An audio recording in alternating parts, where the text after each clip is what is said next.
Okay, we gotta do some night riding here. See the moon.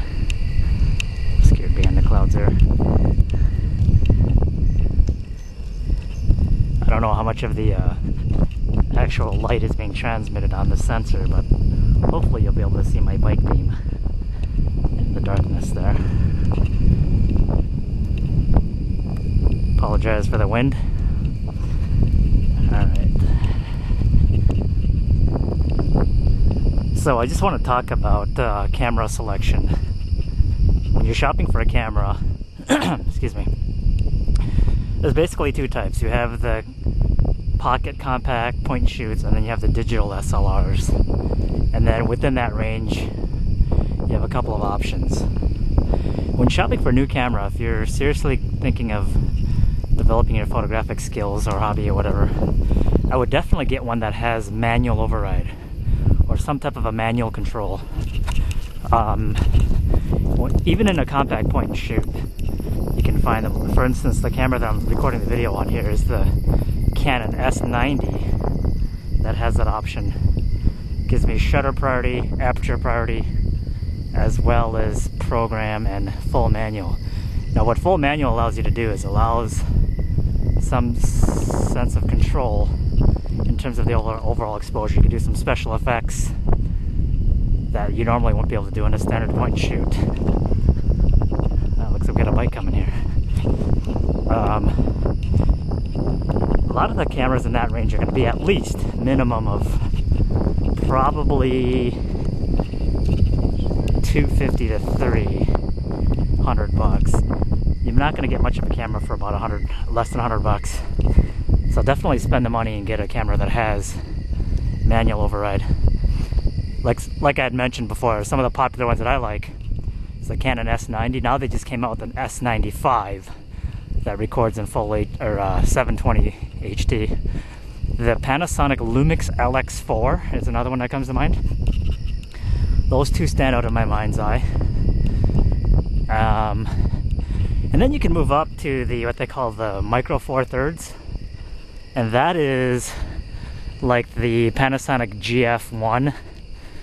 I think the Olympus EPL or whatever.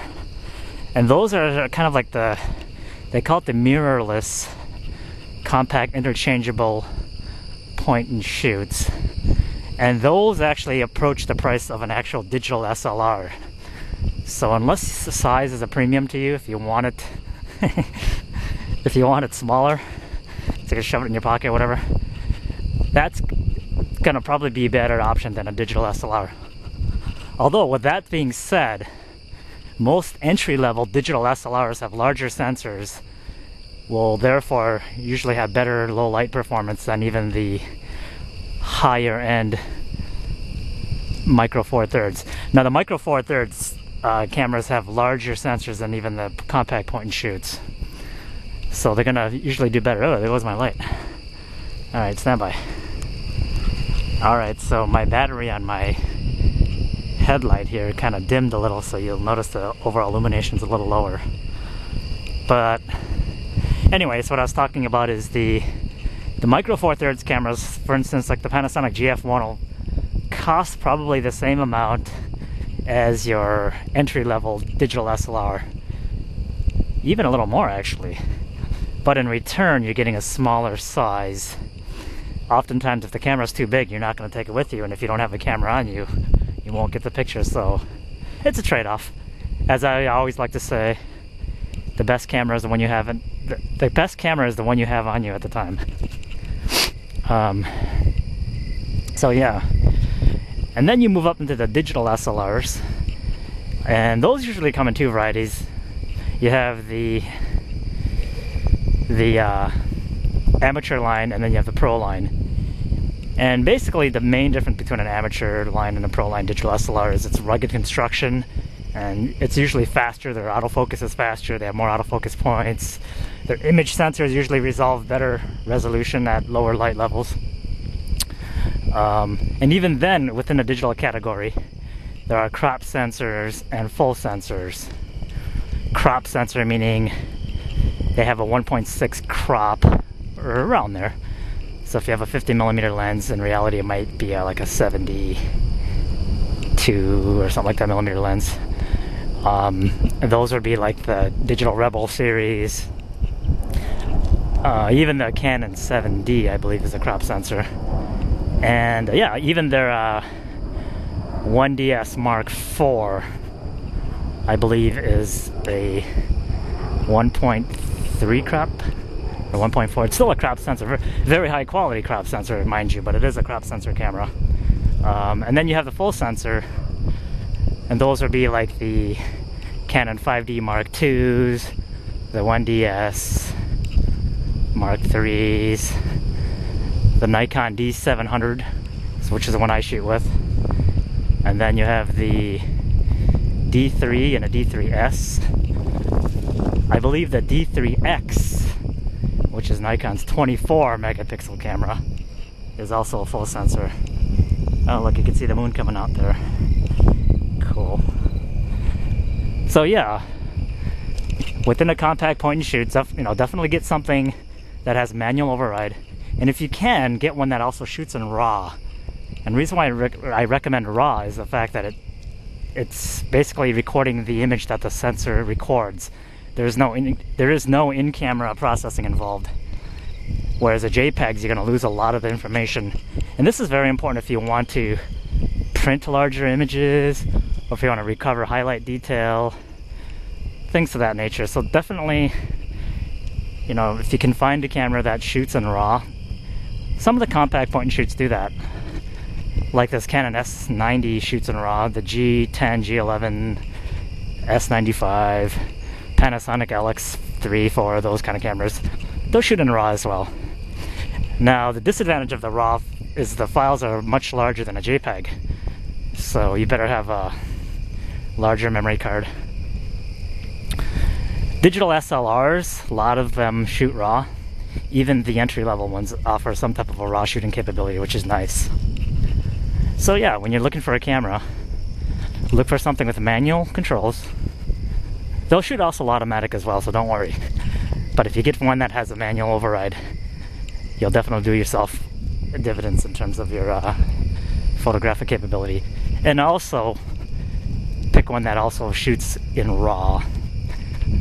They also shoot in JPEG and other file formats. And JPEG, the reason why I recommend RAW, as well as other people that know what they're talking about, is that the RAW files are uncompressed and they're full resolution in terms of the image information that the sensor captures.